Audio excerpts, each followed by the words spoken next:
ফেরাউন জানতেন নীল নদী তার রাজ্যের প্রাণ। একজন মারা গেলে তার জায়গায় আরেকজন আসত। সব দেখে ফেরাউন প্রাসাদের পথে ফিরলেন।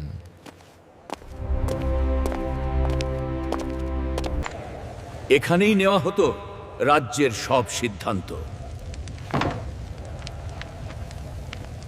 ফেরাউন শুধু শাসক নয়, নিজেকে ঈশ্বরের প্রতিনিধি মনে করতেন।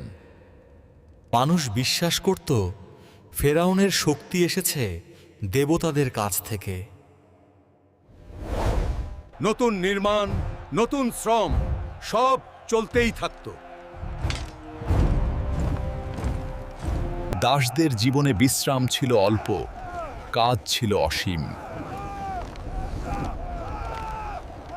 তিনি প্রাসাদের জাঁকজমক দাঁড়িয়েছিল দাসদের ঘামে। এই রাজ্য ছিল তার, আর মানুষ ছিল তার অধীন। দিন শেষ হলেও শাসন থেমে থাকত না।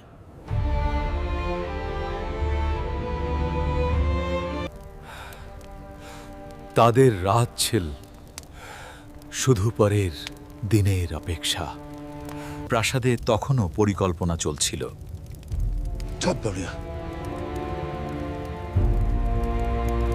ফেরাউন বিশ্বাস করতেন তার শক্তির কোনো শেষ নেই।